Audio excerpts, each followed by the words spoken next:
Right ఇక details లోకి వెళ్తే అమరావతిలో చంద్రబాబు నాయుడు టీచర్స్ డే సందర్భంగా ఆసక్తికర వ్యాఖ్యలు చేశారు. టీచర్ కావాలని అనుకున్నప్పటికీ లెక్చరర్ కాకుండా ఎమ్మెల్యేగా పోటీ చేయాలని నిర్ణయించుకున్నారని అన్నారు. తనను నిత్య విద్యార్థిగా భావిస్తూ ప్రతిరోజు కొత్త విషయాలు నేర్చుకుంటున్నానని చెప్పారు. ఐఐటి కోచింగ్లో తెలుగువారి ఎక్కువ సీట్లు సాధించారని, చుక్క రామయ్య కృషి ప్రత్యేకమని గుర్తు చేశారు. హైదరాబాద్ అభివృద్ధి వల్ల తెలంగాణ నెంబర్ 1 రాష్ట్రంగా మారిందని చెప్పారు. విభజన కంటే వైసీపీ పాలన కారణంగా రాష్ట్రానికి ఎక్కువ నష్టం కలిగిందని విమర్శించారు. జీఎస్టీ సంస్కరణలకు ప్రజలకు మేలు చేస్తాయని, 2047 నాటికి భారత్ ప్రపంచంలో నెంబర్ 1 దేశంగా ఎదగాలని ఆశించారు. ప్రపంచంలోని తెలుగువారు నెంబర్ 1గా ఉండాలని కోరుకున్నారు.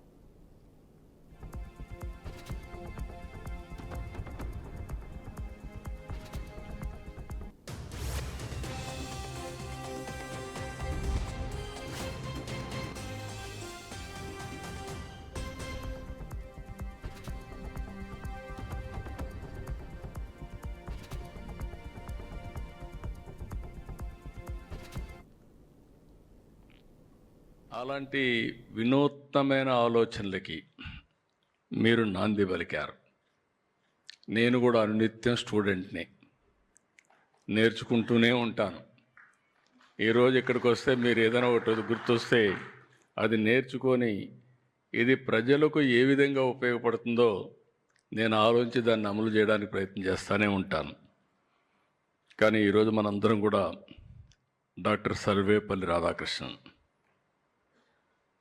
ఆ రోజుట్లో ఉమ్మడి ఆంధ్రప్రదేశ్ మెడ్రాస్ ప్రెసిడెన్సీ, మాకు చిత్తూరు జిల్లా అంటే గుర్తొస్తుంది. ఎప్పుడూ మా వాళ్ళు చెప్తూ ఉంటారు, రేణిగుంట స్కూల్లో టీచర్గా పనిచేశాడని. తర్వాత ఆంధ్ర యూనివర్సిటీలో వైస్ ఛాన్సలర్గా పనిచేశాడు. ఆయన ప్రతిభ ఆయన అంచెలంచెలుగా భారతదేశ ఉపరాష్ట్రపతిగా, అదే సమయంలో భారతదేశ రాష్ట్రపతిగా ఎంపిక చేసే వరకు వచ్చారు. అదే సమయంలో చాలామందిని మర్చిపోతాం, కానీ కొంతమందిని చరిత్ర ఎప్పుడు మర్చిపోదు. అందుకే టీచర్ అంటే టీచర్లకే ఆదర్శవంతమైన వ్యక్తి రాధాకృష్ణ. కాబట్టి మనం టీచర్ డే ఆయన పేరుతో గురు పూజోత్సవం జరుపుకుంటున్నాం. ఆయన ఒక మాట చెప్పాడు, విద్య యొక్క లక్ష్యం సంపాదనే కాదు, విద్య వివేకాన్ని, విమర్శనా శక్తిని అందించాలి. అక్షర జ్ఞానం అజ్ఞానాన్ని తొలగిస్తుంది అని డాక్టర్ రాధాకృష్ణ గారు చెప్పారు. నేను ఈరోజు నాకైతే కొన్ని మెగా ఆలోచనలు ఉన్నాయి. ఒకే లక్షణాలతో ఎక్కువ మరణాలు సంభవించడంతో ఒక్కసారిగా షాక్ అయ్యారని మాజీ మంత్రి అంబటి రాంబాబు అన్నారు. గుంటూరు రూరల్ మండలం తురకపాలెం గ్రామంలో 3 నెలల్లో 30 మంది చనిపోయిన వారి కుటుంబాలను వైసీపీ బృందం పరామర్శించింది. జగన్ ఆదేశానుసారం వైసీపీ బృందం వెళ్లి ఆ గ్రామంలో 15 కుటుంబాలను పరామర్శించామన్నారు. త్రాగునీటి సమస్యల వల్ల ఇలాంటి పరిస్థితి తలెత్తిందని మా పరిశీలనలో ప్రాథమికంగా తేలిందన్నారు. ఇది కరెక్టా కాదా అని ప్రభుత్వం తేల్చుకోవాలని అంబటి రాంబాబు సూచించారు. ఈ రాలిపోయినటువంటి సంఘటనని మేము ప్రధాన ప్రతిపక్షంగా వెళ్ళి పరిశీలించి కొన్ని విషయాలను గ్రహించి ప్రభుత్వానికి సలహా ఇచ్చి ఒత్తిడి తీసుకురావాలనేటువంటి ప్రధానమైన ధ్యేయంతో మేము 4 వెళ్ళి నిన్న సుమారుగా 15 కుటుంబాలను పరామర్శించాం. ఆ గ్రామంలో ఉన్న పరిస్థితులను ప్రత్యక్షంగా చూశాం. పెద్దలందరినీ కూడా ఏమిటి కారణాలని వారికి తెలిసినటువంటి విషయాలను సేకరించాం. ఫైనల్గా మాకు అర్థమైంది, అది కరెక్టా కాదా ప్రభుత్వం తేల్చాలి. 3 monthsలో సుమారుగా 30 నుంచి 40 మరణాలు. అనంతపురం జిల్లా సింగనమల నియోజకవర్గం టీడీపీలో నెలకొన్న వర్గ పోరుపై తాడిపత్రి మున్సిపల్ చైర్మన్ జేసీ ప్రభాకర్ రెడ్డి తీవ్రంగా స్పందించారు. స్థానిక ఎమ్మెల్యే బండారు శ్రావణిని లక్ష్యంగా చేసుకుని సొంత పార్టీ నేతలే విమర్శలు చేయడంపై ఆయన తీవ్ర ఆగ్రహం వ్యక్తం చేశారు. ఎమ్మెల్యే వెనుకబడిన కులానికి చెందిన మహిళ కావడం వల్లే ఆమెపై ఈ విధంగా దాడులు చేస్తున్నారా అంటూ ఘాటుగా ప్రశ్నించారు. చదువుకుంది, అన్నీ తెలుసు. అంత ఈజీగా మాట్లాడతారు అందరు. మాట్లాడేటట్టుకుంటే సింగన వాళ్ళు అంత పెట్టి మీటింగ్లు పెట్టి బుక్రాసంలో మీటింగ్ పెడితే ఏం చేస్తున్నారా? పుట్లలో మీటింగ్ పెడితే ఏం చేస్తున్నారా? మాట్లాడండి, మీరు మాట్లాడండి. చేసేది మన అంతా ఓపెన్ చేశా. మన వాళ్ళు చేసుకోకూడదండి. నమ్మలే ఎవరైనా కామెంట్ చేసినారా మన పార్టీలో మనకు నీకు ఎంత బలం మాట్లాడు. రేపు వయసు మీద మాట్లాడే వాళ్ళు లేవన్నా మీరు అంటే ఆ పాపను పట్టుకున్నారు. నేను వరుసగా చూస్తున్నాను సింగనమల్లి ఎమ్మెల్యే శ్రావణిని ఇష్టం వచ్చినట్లు మాట్లాడుతున్నారు. పక్కన ఫోటో పెట్టి ఒకడు లెక్కెంచుతానంట. అవి నాకు కూడా చేసినారు. అంత ఎవడో ఇష్టం వచ్చినట్టు మాట్లాడుతున్నారు. నాకు అర్థం కావడంలే. చాలా మంది ఉన్నారు, అందరి గురించి మాట్లాడండి. అంత ఎట్టికి చిక్కిందా పాప? ప్రతి ఒక్కరు నోరు వారేసుకుంటారు. ఎందుకు? కులం తక్కువనే కదా. చదువుకుంది, అన్నీ తెలుసు. అంత ఈజీగా మాట్లాడతారు అందరు. మాట్లాడేటట్టుకుంటే సింగన వాళ్ళు అంత పెట్టి మీటింగ్లు పెట్టి బుక్రాసంలో మీటింగ్ పెడితే ఏం చేస్తున్నారా? పుట్లలో మీటింగ్ పెడితే ఏం చేస్తున్నారా? మాట్లాడండి, మీరు మాట్లాడండి. చేసేది మన అంతా ఓపెన్ చేశా. మన వాళ్ళు చేసుకోకూడదండి. నమ్మలే ఎవరైనా కామెంట్ చేసినారా మన పార్టీలో మనకు నీకు ఎంత బలం మాట్లాడు. రేపు వయసు మీద మాట్లాడే వాళ్ళు లేవన్నా. ప్రధాని నరేంద్ర మోదీతో ఆంధ్రప్రదేశ్ ఐటీ పరిశ్రమల మంత్రి నారా లోకేష్ ఢిల్లీలో భేటీ అయ్యారు. రాష్ట్రానికి పెట్టుబడులు ఆకర్షించేందుకు కేంద్రం నుండి మరింత సహకారం అందించాలని ప్రధాని మోడీకి విజ్ఞప్తి చేశారు. ఏపీలో సెమీ కండక్టర్ తయారీ యూనిట్ను మంజూరు చేసినందుకు ప్రధాని మోడీకి లోకేష్ కృతజ్ఞతలు తెలిపారు. ఇది రాష్ట్ర ఐటీ రంగ అభివృద్ధికి మైలురాయిగా నిలుస్తుందన్నారు. రాష్ట్రానికి సంబంధించిన పెండింగ్ ప్రాజెక్టులు, కేంద్రం నుంచి రావాల్సిన సాయం విషయాలపై ప్రధానితో చర్చించారు. ఏపీ అభివృద్ధికి కేంద్రం పూర్తి స్థాయిలో మద్దతు ఇవ్వాలని లోకేష్ స్పష్టం చేశారు. తెలంగాణలో రాజకీయ వేడి రాజేస్తున్న కవిత లిక్కర్ స్కామ్పై రాష్ట్ర మంత్రి కోమటిరెడ్డి వెంకటరెడ్డి మరోసారి ఘాటుగా స్పందించారు. కవిత వ్యవహారం పూర్తిగా కేసీఆర్ ఇంటి సమస్యనని వ్యాఖ్యానించారు. ఇది కుటుంబ పార్టీలు ఎదుర్కొనే సహజ పరిస్థితి అని అన్నారు. కల్వకుంట్ల కుటుంబానికి చెందిన వ్యవహారాలు ఒక్కొక్కటిగా బయటపడుతున్నాయని, రాష్ట్ర ప్రజలకు స్పష్టమవుతున్నాయని తెలిపారు. కాళేశ్వరం ప్రాజెక్టులో అవినీతి జరిగిందని ప్రధాని నరేంద్ర మోడీ అనేక సార్లు వెల్లడించారని మంత్రి కోమటిరెడ్డి గుర్తు చేశారు.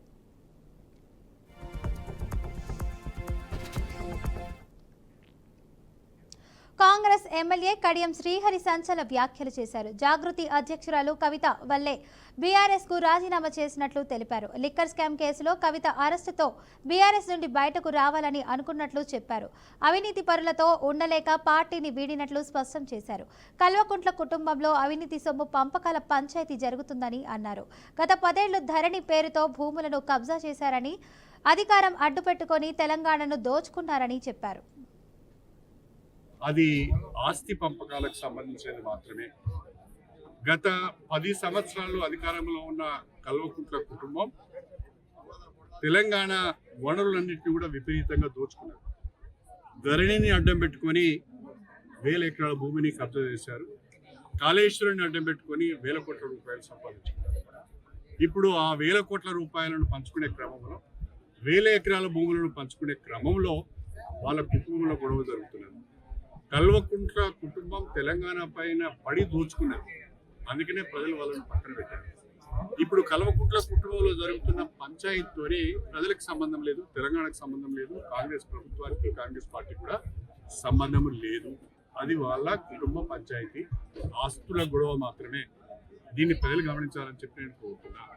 ఆనాడు కవిత లిక్కర్ కేసులో ఇన్వాల్వ్ అయింది. ఆనాడు పార్టీకి రాజీనామా చేయడానికి కూడా ప్రధానమైన కారణం ఒక ముఖ్యమంత్రి గారి బిడ్డ లిక్కర్ కేసులో ఇన్వాల్వ్ కావడం, ఆమె విచారణ ఎదుర్కోవడం, అనేక రోజులు జైల్లో ఉండడం కూడా కొంత నాకు బాధ అనిపించింది. ఇది సరైన పద్ధతి కాదనిపించింది. అందుకనే కాళేశ్వరం లిఫ్ట్ ఇరిగేషన్ భాగమైన మేడిగడ్డ బ్యారేజీ 3 పిల్లర్లకు కుంగితే ప్రభుత్వం పెద్ద రాద్ధాంతం చేస్తుందని మాజీ మంత్రి హరీష్ రావు అన్నారు. ప్రస్తుతం లండన్ పర్యటనలో ఉన్న ఆయన ప్రవాస బీఆర్ఎస్ నేతలు నిర్వహించిన సమావేశంలో పాల్గొన్నారు. 1.5 ఏళ్ల నుంచి కాంగ్రెస్ ప్రభుత్వం ఏం చేస్తుందని ఆయన ప్రశ్నించారు. ఇక వానాకాలంలో కరెంటు డిమాండే ఉండదు. ఈ సమయంలోనే బాహుబలి మోటార్లతో నీటిని రిజర్వాయర్లలోకి ఎత్తిపోసుకోవచ్చని అన్నారు. లో కూడా మళ్ళీ ఎప్పుడు ఎన్నికలు వచ్చినా ప్రజలు కేసీఆర్ ను బీఆర్ఎస్ ను గెలిపించడానికి ఇవాళ సిద్ధంగా ఉన్నారు. పర్ఫార్మెన్స్ లో కాకుండా వాళ్ళు ఏదో ఒక గోబల్స్ ప్రచారం, మన మీద ఈ కమిషన్ వేసినాము, ఆ ఎంక్వైరీ చేసినాము, దీంతో కాలం గడిపే ప్రయత్నం చేస్తున్నారు. అంటే నెగటివ్ యాటిట్యూడ్. ప్రజలకు కావాల్సింది పర్ఫార్మెన్స్ కావాలి, రిలీఫ్ కావాలి, బెటర్ పర్ఫార్మెన్స్, బెటర్ డెలివరీ కావాలి. బట్ వీళ్ళకి ఆ ఆలోచన లేదు. ఇవాళ అవినీతి విపరీతంగా పెరిగిపోయింది రాష్ట్రంలో. మీరు ఎవరిని అడిగినా చెప్తారు. అసలు ఏ గవర్నమెంట్ ఆఫీస్ పోయినా, మున్సిపల్ అడ్మినిస్ట్రేషన్ డిపార్ట్మెంట్ పోయినా, రిజిస్ట్రేషన్ డిపార్ట్మెంట్ పోయినా, రెవెన్యూ డిపార్ట్మెంట్ పోయినా చాలా ఇబ్బందిగా ఉంది ప్రజలకు. ఇప్పుడు అర్థమైందన్న, ప్రభుత్వం మారిన తర్వాత పాతదేంది కొత్తదేంది, మేము ఏం మిస్ అయ్యామో, మేము ఏం కోల్పోతున్నామో మాకు అర్థమైంది అన్నాడు. ఇప్పుడు గవర్నమెంట్ మారిన తర్వాత ఏడాది లోపలనే మాకు అర్థమైంది what we are missing, what we are lose అనేది ఇప్పుడు మాకు అర్థమవుతుంది అన్న అని అన్నారు. ఇవాళ తెలంగాణలో కూడా మళ్ళీ ఎప్పుడు ఎన్నికలు వచ్చినా ప్రజలు కేసీఆర్ ను బీఆర్ఎస్ ను గెలిపించడానికి ఇవాళ సిద్ధంగా ఉన్నారు. పర్ఫార్మెన్స్ లో కాకుండా వాళ్ళు ఏదో ఒక గోబల్స్ ప్రచారం, మన మీద ఈ కమిషన్ వేసినాము, ఆ ఎంక్వైరీ చేసినాము, దీంతో కాలం గడిపే ప్రయత్నం చేస్తున్నారు. అంటే నెగటివ్. ఖైరతాబాద్ విశ్వశాంతి మహాగణపతిని తెలంగాణ ముఖ్యమంత్రి రేవంత్ రెడ్డి దర్శించుకున్నారు.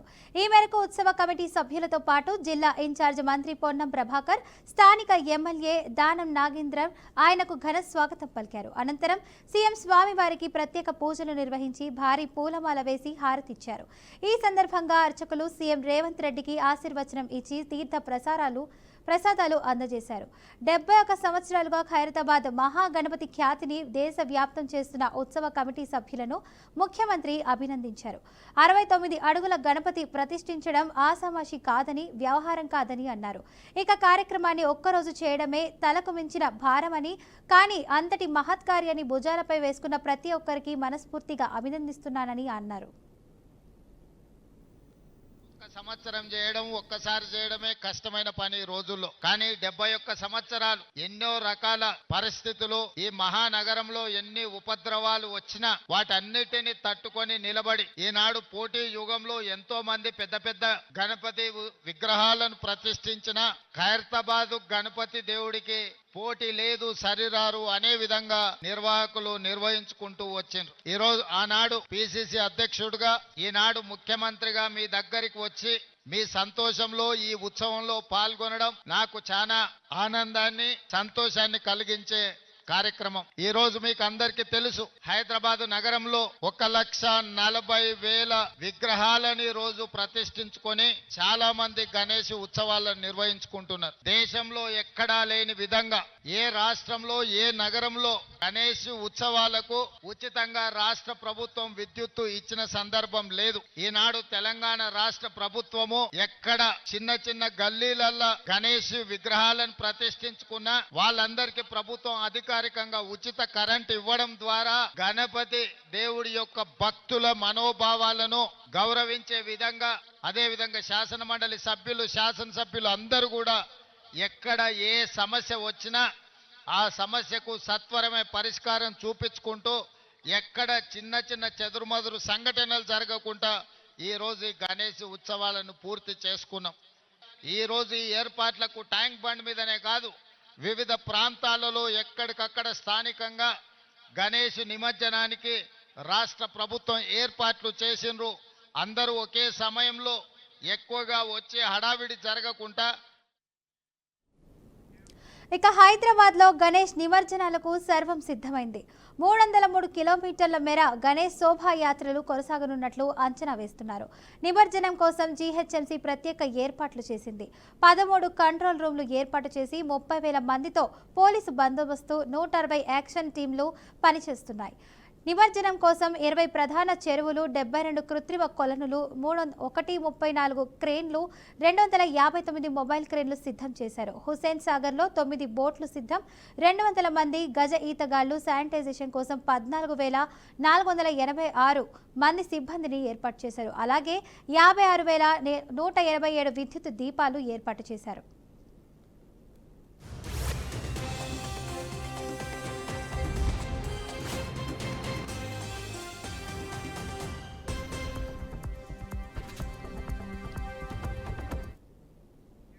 గణేష్ నిమజ్జన ఉత్సవాల సందర్భంగా ప్రయాణికులకు హైదరాబాద్ మెట్రో శుభవార్త చెప్పింది. అన్ని మెట్రో స్టేషన్ల నుంచి రేపు ఉదయం 6 నుంచి అర్ధరాత్రి 1 గంటల వరకు సర్వీసు అందుబాటులో ఉంటాయని తెలిపింది. దీంతో నిమజ్జనాన్ని చూసేందుకు నగరాల నుంచి వచ్చి వెళ్లే ప్రయాణికులకు ఊరట కలిగినుంది.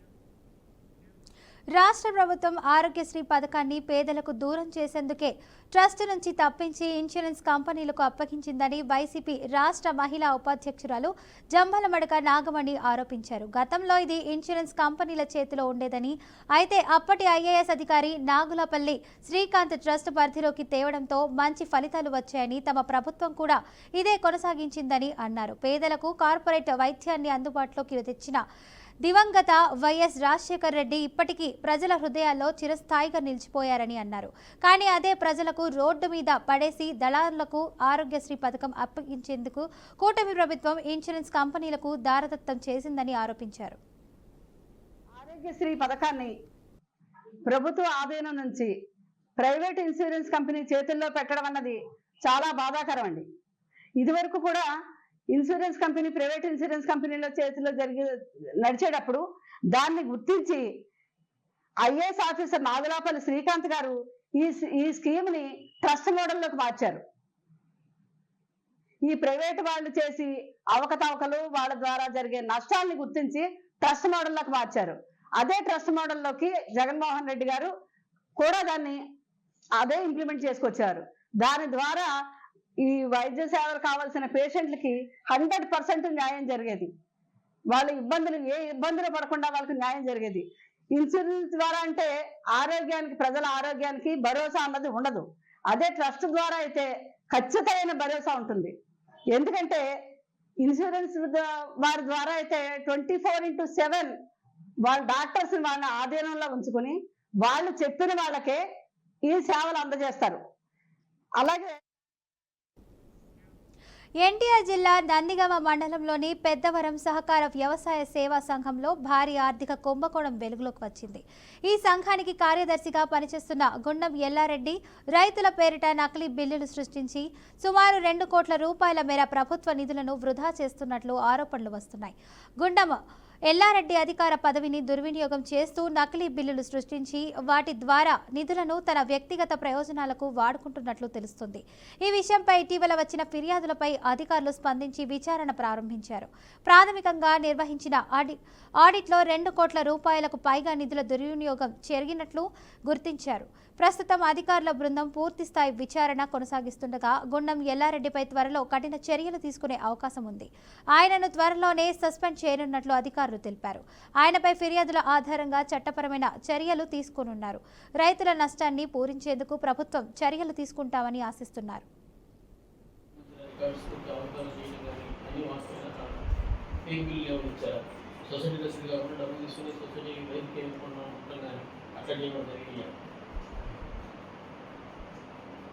చెప్పండి, అలాగే జరగలేదు. చాలా ఉన్నాయి కదా, వీటన్నిటి మీరు సమాధానం ఏంటి? మీకు ఇచ్చారా? మీరు సొసైటీకి సంబంధించిన రికార్డ్స్ అవగాహన చేయడం కానీ అన్ని వాస్తవాలు కాదు. ట్రంప్ టారిఫ్ల భయంతో ప్రపంచ మార్కెట్లో గందరగోళ పరిస్థితులు నెలకొన్నాయి. యుఎస్ సుంకాల ఎఫెక్ట్ భారత్పై కూడా పడింది. ఈ నేపథ్యంలో కేంద్ర ప్రభుత్వం మరో కొత్త స్కీమ్ తీసుకురాబోతున్నది. ఎగుమతిదారులకు ఊరట కల్పిస్తూ రిలీఫ్ ప్యాకేజీలు ప్రకటించే అవకాశాలున్నాయని తెలుస్తుంది. ఇప్పటికే జీఎస్టీలో భారీ సుంకరణలకు కేంద్రం గ్రీన్ సిగ్నల్ ఇచ్చింది. ఈ క్రమంలో తాజాగా అమెరికా సుంకాల దెబ్బతో ప్రభావితమైన ఎగుమతిదారులకు ఊతమిచ్చేలా కేంద్ర ప్రభుత్వం కీలక నిర్ణయానికి సిద్ధమవుతున్నదని, త్వరలోనే ప్రభుత్వం ప్రకటన చేయబోతుందని ఈ మేరకు అధికారిక వర్గాలు వెల్లడించినట్లు తెలుస్తుంది.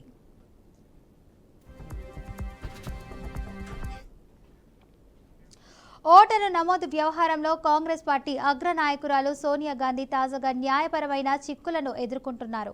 ఆమెకు భారత పౌరసత్వం అధికారికంగా లభించడానికి 3 ఏళ్ల ముందే అంటే 1980లోనే ఆమె పేరు ఓటు జాబితాలో చేర్చిందంటూ ఢిల్లీలోని రౌస్ అవెన్యూ కోర్టులో ఒక నేరారోపణ ఫిర్యాదు దాఖలైంది. ఇందుకోసం నకిలీ పత్రాలను ఉపయోగించి ఉంటారని, ఇది శిక్షార్హమైన నేరమని పిటిషనర్ ఆరోపించారు. వికాస్ త్రిపాఠి అనే వ్యక్తి దాఖలు చేసిన ఈ ఫిర్యాదుపై అదనపు chief judicial magistrate Vaibhav Chaurasia నిన్న ప్రాథమిక వాదనలు విన్నారు.